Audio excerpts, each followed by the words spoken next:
దేవుని నామాన్ని బట్టి ఈ ఉదయకాల సమయంలో దేవుని ఆరాధించటానికి చేరి వచ్చినటువంటి మీ అందరికీ కూడా వందనాలు తెలియజేస్తూ ఉన్నాం. మరి ఈ సమయంలో అపోస్తుల కార్యాల గ్రంథం 6వ అధ్యాయం 8వ వచనం. అపోస్తుల కార్యాల గ్రంథం 6వ అధ్యాయం 8వ వచనం నేను చదువుతాను. స్తెఫను కృపతోనూ బలముతోనూ నిండినవాడై ప్రజల మధ్య మహత్కార్యములను గొప్ప సూచక క్రియలను చేయుచుండెను.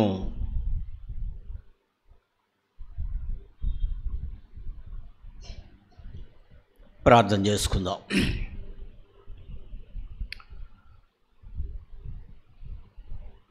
మహోన్నతుడు అయిన మా తండ్రి, పరిశుద్ధుడు అయినటువంటి మా దేవా, మా జీవితాల్లో ఒక నూతనమైనటువంటి నెలనిచ్చావు ప్రభువా. ఈ సంవత్సరంలో 10 నెలలు మమ్మలను భద్రపరిచి ఈ నూతన నెలలో మొదటి ఆదివారం నీ మందిరంలో చేరి మిమ్మలను ఆరాధించటానికి మమ్మలను ఈ విధంగా సమకూర్చినందుకు మిమ్మలను స్తుతిస్తూ ఉన్నాం.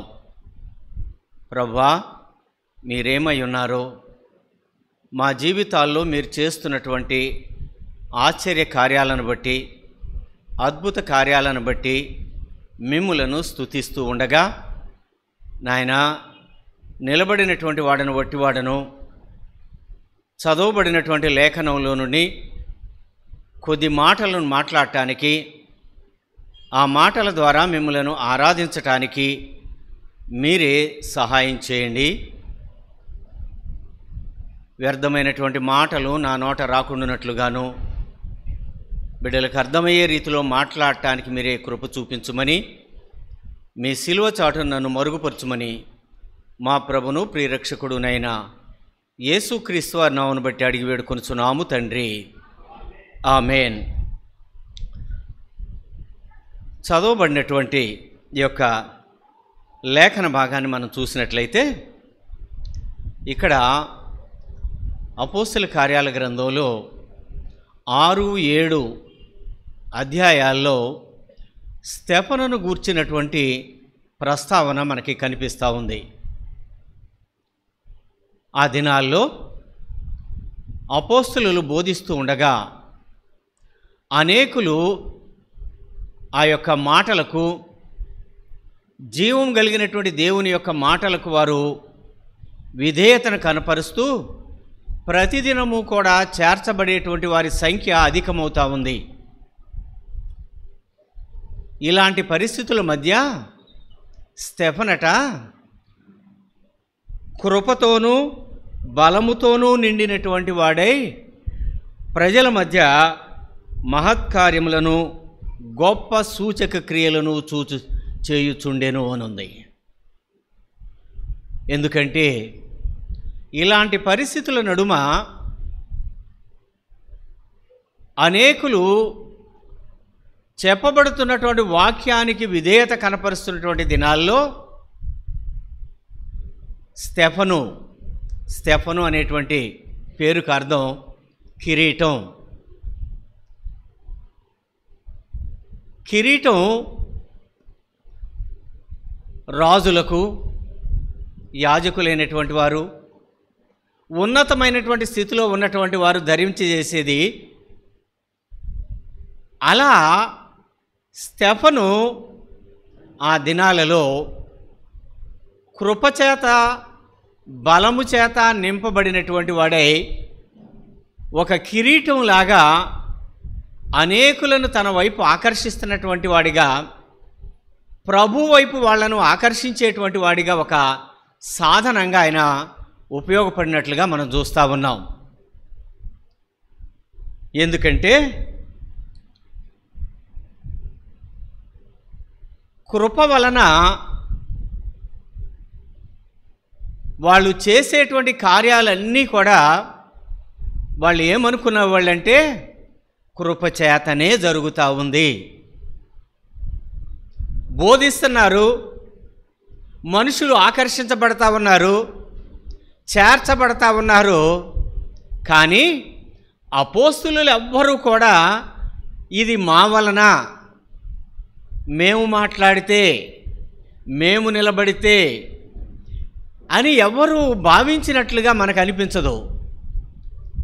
ఎవరు నిలబడినా, ఎవరు మాట్లాడినా ఇదంతా ప్రభు యొక్క కృపచేత జరుగుతూ ఉంది అని వారు చూసి సంతోషించేటువంటి వారిగా మనకు ఈ యొక్క అపోస్తుల కార్యాల గ్రంథాల్లో కనిపిస్తూ ఉంటుంది. చూడండి, అపోస్తుల కార్యాల గ్రంథం 11వ అధ్యాయం 23వ వచనంలో బర్నబా అంట అంతియోక్యకి వచ్చి చూసినప్పుడట, అతడు వచ్చి దేవుని కృపను చూచి సంతోషించి, వచ్చి చూచాడు సంఘాన్ని. చూచినప్పుడు కృపను బట్టట సంతోషించాడట.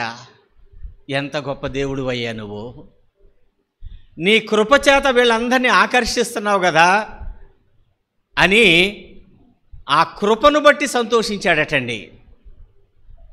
ఎందుకంటే మానవులమైనటువంటి మనము దేవుని యొక్క కృపను బట్టి సంతోషించేటువంటి వారిగా ఈ దినాల్లో ఉండటం లేదు. మనం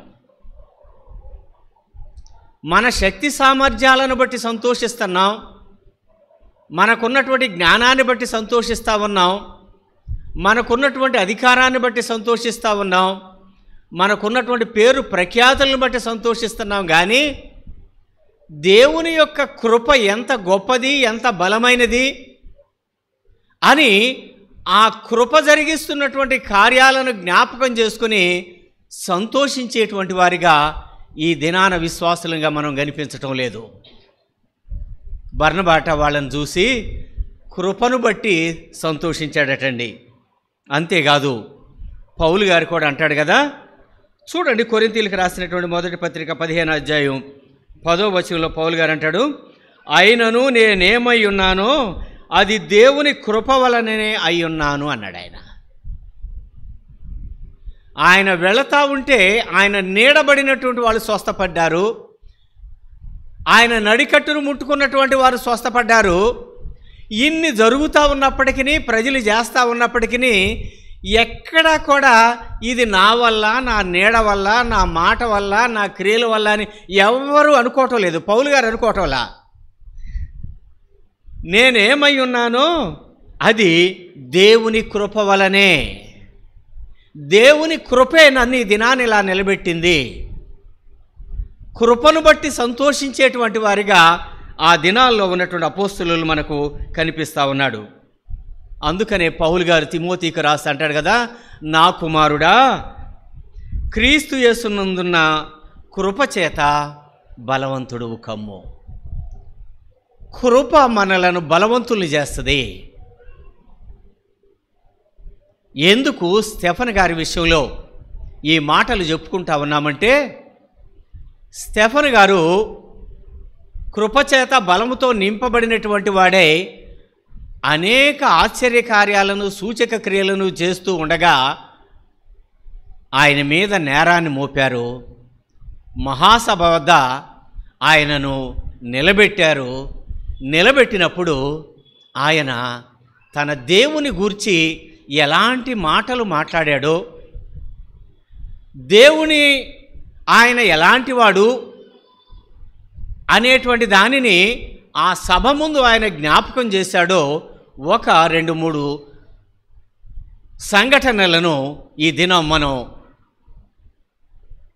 మాట్లాడుకుని ఆయనను ఆరాధన చేద్దాం. ఎందుకంటే ఆయనను పట్టుకుని వెళ్ళి సభ ముందు నిలబెట్టారు, ఆయనను దూషిస్తూ ఉన్నారు, వాడు వీడు అంటా ఉన్నారు. కానీ ఎంత సమాధానంగా ఆయన తన యొక్క వాదనను, దేవుని యొక్క ఔన్నత్యాన్ని, ఆయన ఎంత ఉన్నతమైనటువంటి వాడు, ఆయన మన ఎడల ఎంత కృప చూపించుకుంటూ వచ్చాడు అనేటువంటి దాన్ని జ్ఞాపకం చేస్తూ చూడండి, అపోస్తుల కార్యాల గ్రంథం 7వ అధ్యాయం మొదటి 2 వచనాల్లో మనం చూస్తే, అపోస్తుల కార్యాల గ్రంథం 7వ అధ్యాయం మొదటి 2 వచనాలు నేను చదువుతాను చూడండి. ప్రధాన యాజకుడు ఈ మాటలు నిజమేనా అని అడిగాను.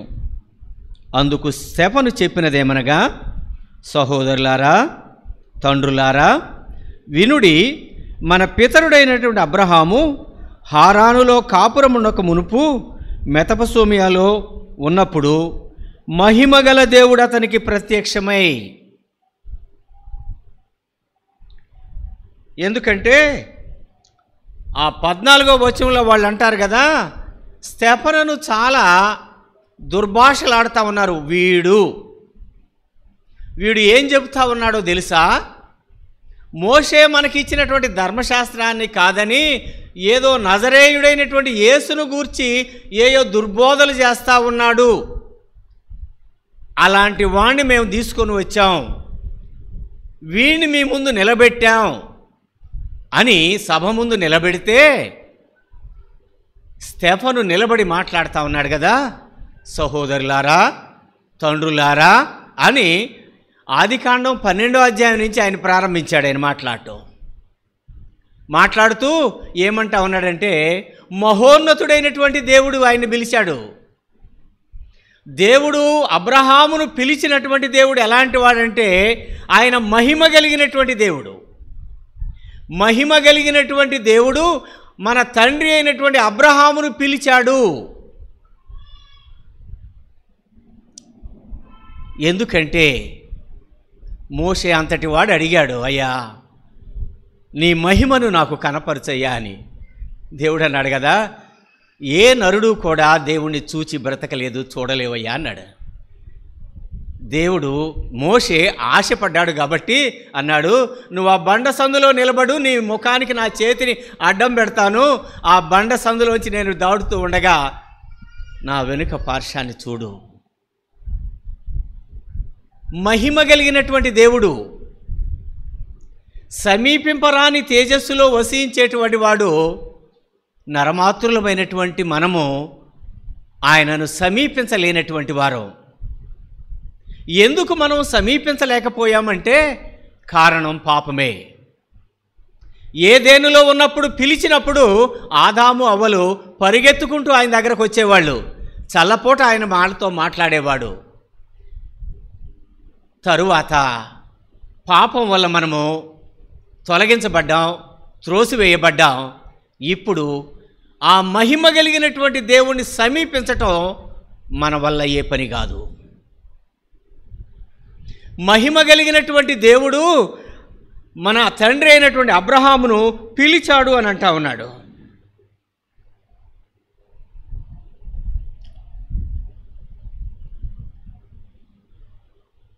ఆదికాండం 12 నుంచి యెషయా గ్రంథం ఆ యొక్క 60వ అధ్యాయం వరకు ఉన్నటువంటి లేఖనాలన్నింటినీ జ్ఞాపకం చేసుకుంటూ స్టెఫను ఆ సభ ముందు నిలబడి మాట్లాడుతూ అన్నాడు కదా. యెషయా గ్రంథం 66వ అధ్యాయం 1-2 వచనాల్లో చూస్తే అంటాడు కదా, ఆయన ఆకాశము ఆయన సింహాసనం, భూమి ఆయన యొక్క పాదపీఠమై ఉన్నటువంటి అంత మహిమ కలిగినటువంటి దేవుడు ఆయన. యెషయా గ్రంథం 6వ అధ్యాయంలో మనం చూస్తే ఇక్కడ కనిపిస్తూ ఉంటుంది, ఉజ్జియా చనిపోయిన తరువాత యెషయా చూస్తూ ఉన్నప్పుడు 6 రెక్కలు కలిగినటువంటి ఆ యొక్క దేవదూతలు 2 రెక్కలతో తమ ముఖాన్ని 2 రెక్కలతో తమ కాళ్లను కప్పుకొని వాళ్ళు అంటా ఉన్నారు కదా, పరిశుద్ధుడు పరిశుద్ధుడు అని గాన ప్రతిగానములు చేస్తూ ఉన్నారు. అంతటి మహిమ కలిగినటువంటి దేవుడు నా తండ్రి అయినటువంటి అబ్రహామును పిలిచినటువంటి వాడు అని ఆ సభ ముందు నిలబడి స్టెఫను మాట్లాడుతూ ఉన్నాడు. ఆయన ప్రభువు ప్రేమించిన శిష్యుడు, ప్రభు యొక్క రొమ్మున ఆనుకొనినటువంటి వాడు, ప్రకటన గ్రంథం 1వ అధ్యాయంలో ఆయన మహిమతో ఉన్నప్పుడు చూసినప్పుడట ఆయన అంటాడు కదా, నేను చచ్చిన వాని వలె పడి ఉంటిని. ఆయనతో కలిసి జీవించే స్వార్థను ప్రకటించారు. ఆయన రొమ్మును ఆనుకునేటువంటి శిష్యుడు అని పిలువబడ్డాడు. ఆయన యొక్క మహిమను చూసినప్పుడు చూడలేక చచ్చినటువంటి వాని వలె పడి ఉంటే, అంత తేజోవంతుడైనటువంటి మహిమ కలిగినటువంటి దేవుడు అని స్టెఫను అంటా ఉన్నాడు. స్టెఫనుకు మహిమ కలిగినటువంటి దేవుడిగా కనిపిస్తూ ఉన్నాడు. ఒకవేళ మనమెలా ఉన్నాం? ఆయన కృపచేత బలము చేత నింపబడినటువంటి వాయి వాడబడతా ఉన్నాడు.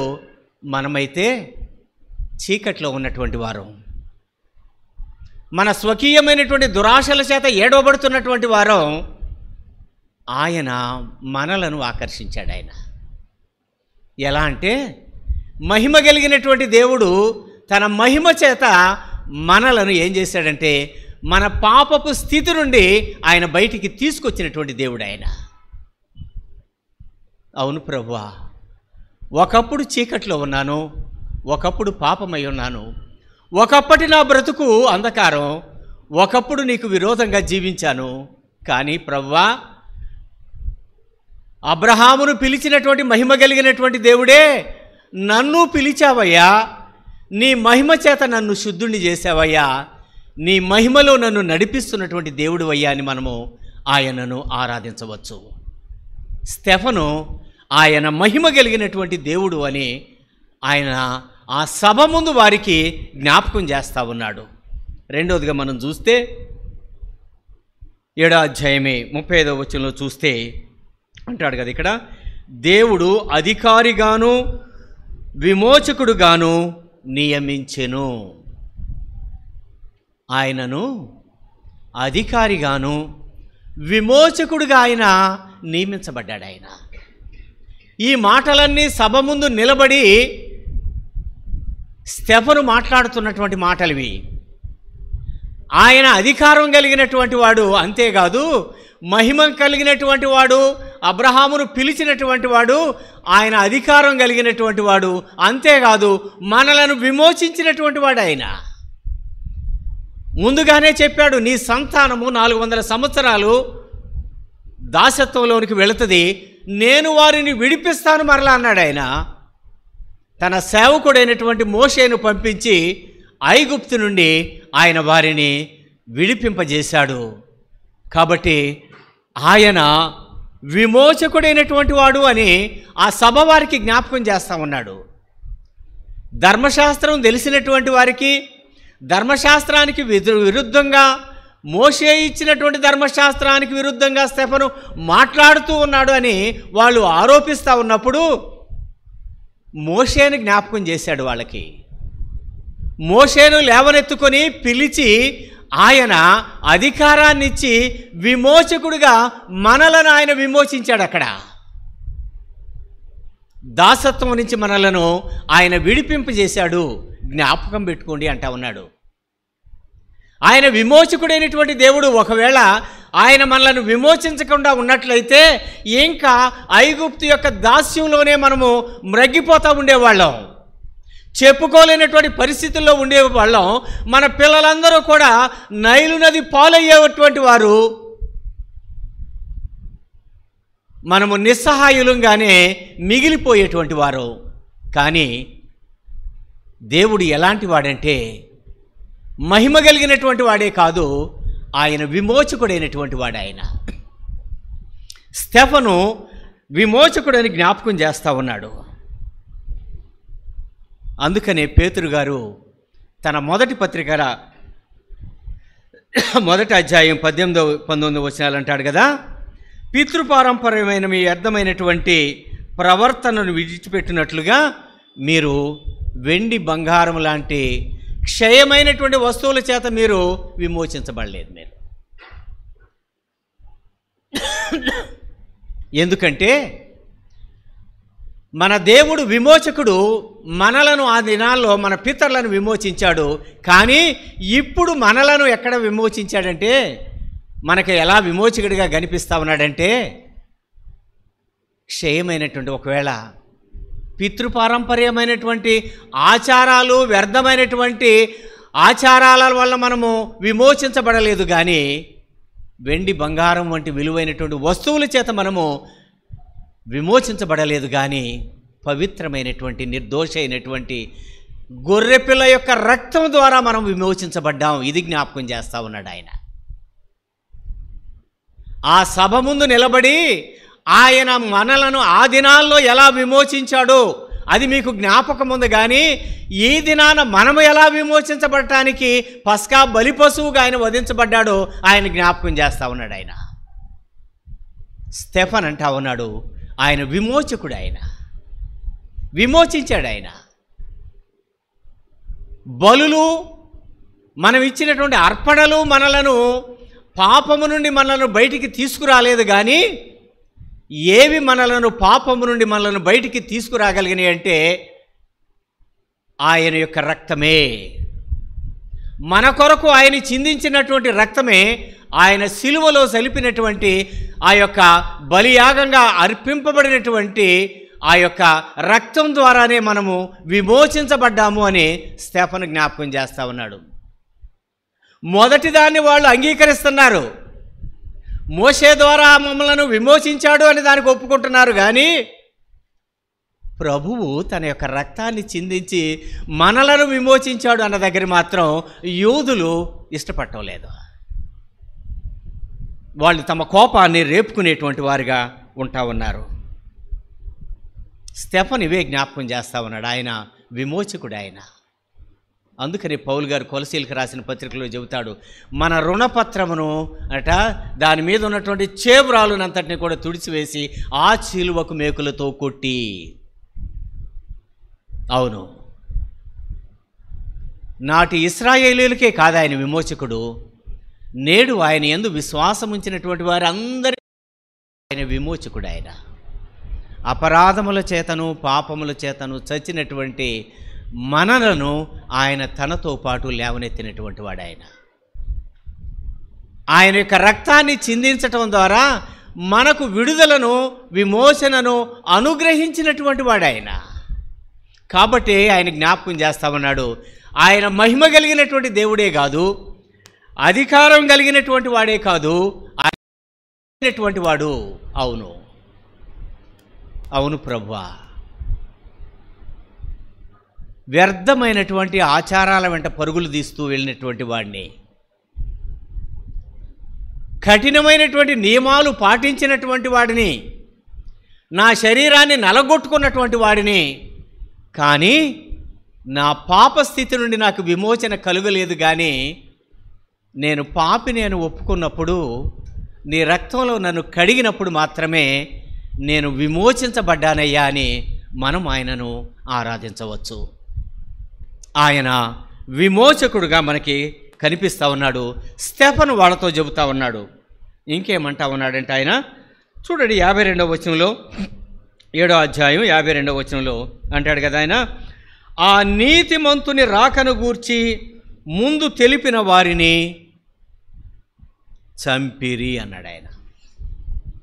ఆ నీతిమంతుని యొక్క రాకడను గూర్చి ప్రకటించినటువంటి ప్రవక్తలను మీరు చంపారయ్యా. ప్రభు కూడా అంటాడు శాస్త్రులు, పరిసయ్యులను, మీరు ప్రవక్తలను మీరు చంపినటువంటి ప్రవక్తలో వారి యొక్క గోరీలను, సమాధులను మీరు అలంకరిస్తూ ఉన్నారు. మీరేం జ్ఞాపకం చేస్తున్నారంటే, వాళ్ళని చంపిన వాళ్ళు మా పితరులే, మేమే అని జ్ఞాపకం చేస్తున్నారు.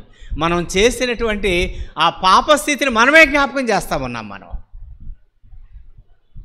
ప్రవక్తలను చంపినటువంటి వారి పిల్లలం మేమని మనం చెప్పుకుంటున్నాం. మనం ఆ నీతిమంతుడైనటువంటి వాడిని, ఆయన ఎలాంటి వాడంటే, నేను నిలబడి ప్రకటిస్తున్నటువంటి ఆ ప్రభు ఎలాంటి వాడంటే ఆయన నీతిమంతుడైనటువంటి వాడు.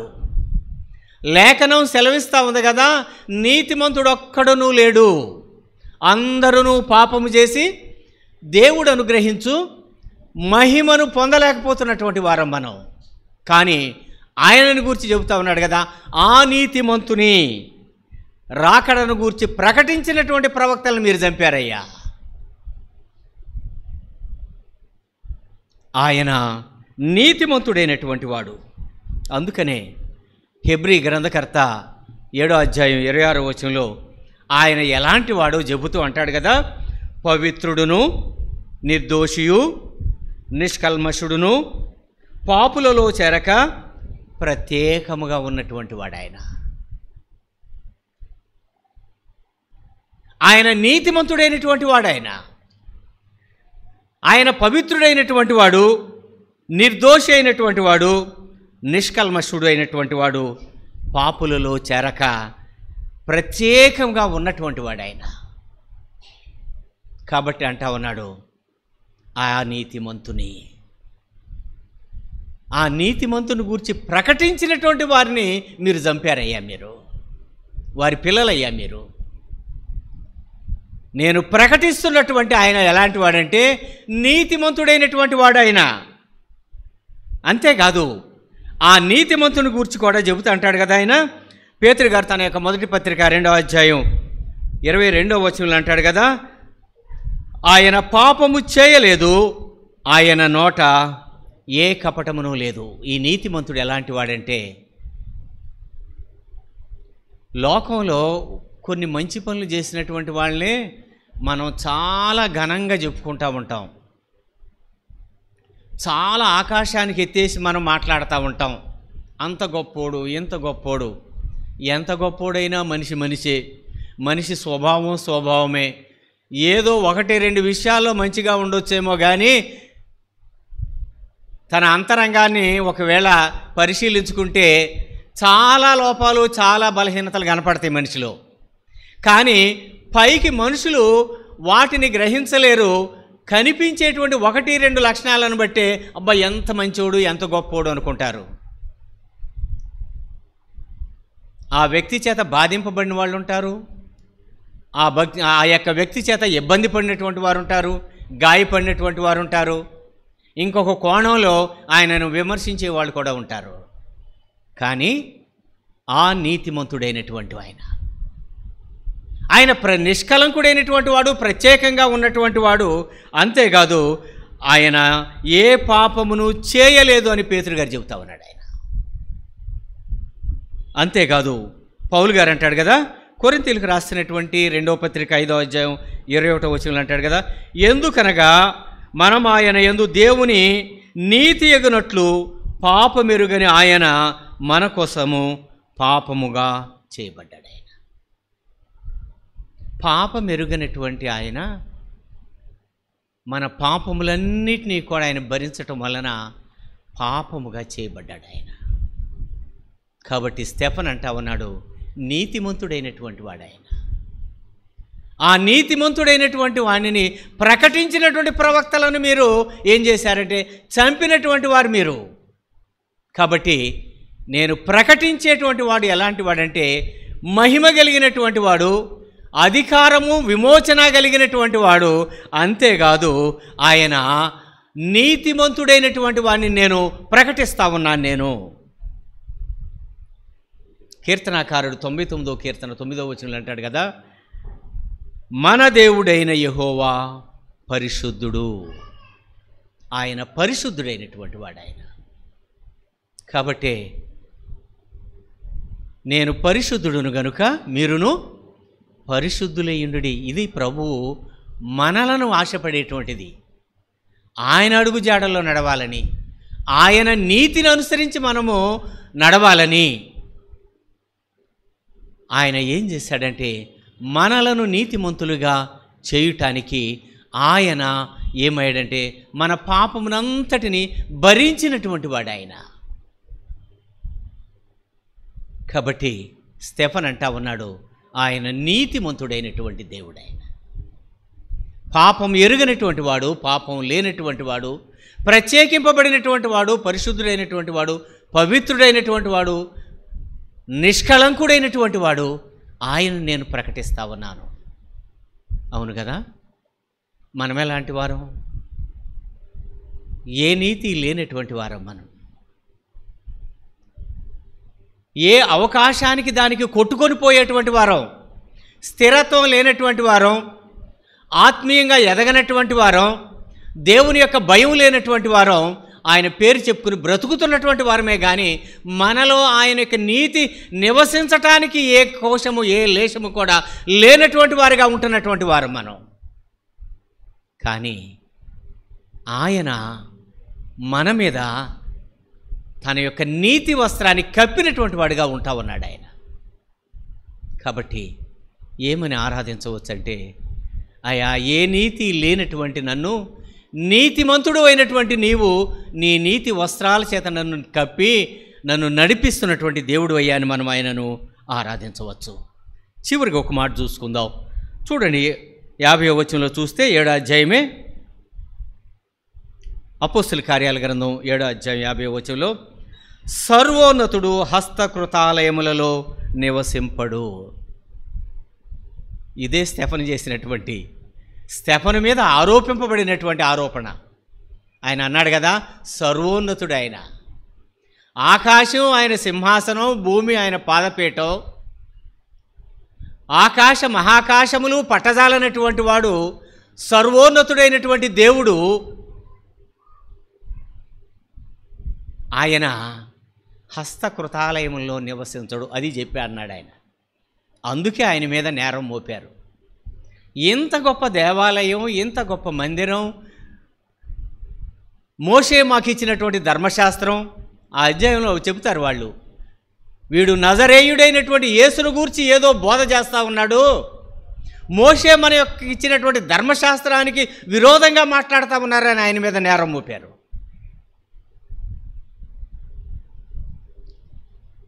ఎందుకంటే స్టెఫను నిలబడి చెబుతా ఉన్నాడు, ఆయన సర్వోన్నతుడైనటువంటి వాడు ఆయన. అందుకని పౌలు గారు అంటాడు కదా, ఫిలిప్పీలకు రాసిన పత్రిక 2వ అధ్యాయం 9-10 వచనాలు అంటాడు కదా, ఆయన ఎదుటట ప్రతి మోకాలును ప్రతి నాలుకయు ఆయనను స్తుతించాల్సిందేనట. అన్ని నామముల కంటే పైనామమున ఉన్నటువంటి దేవుడు ఆయన. చివరిగా స్టెఫన్ అన్నాడు కదా, ప్రభువా అన్నాడు. అయ్యా, నీవు మహిమ కలిగిన దేవుడువని, నీవు విమోచకుడువని, నీవు నీతిమంతుడు అయినటువంటి దేవుడువని, నీవు సర్వోన్నతుడు అని నేను ప్రకటించానయ్యా. వాళ్ళు రాళ్ల చేత కొడతా ఉన్నప్పుడు, ప్రభువా నా దేవా అని ఆయనట ఆకాశం వైపు తేరి చూస్తూ ఉన్నాడట. ఆ సభలో ఉన్నటువంటి వారు కూడా అంట అంతకుముందు ఆయన చూస్తూ ఉన్నప్పుడట ఆయన ముఖము దేవదూత ముఖం వల్లే కనిపించిందట. రాళ్ల చేత కొట్టబడతా ఉన్నప్పుడు కూడా అంటా ఉన్నాడు, ప్రభువా అయ్యా నీవేనయ్యా, సర్వోన్నతమైన సింహాసనం మీద ఆసీనుడు అయినటువంటి దేవుడు అయ్యా.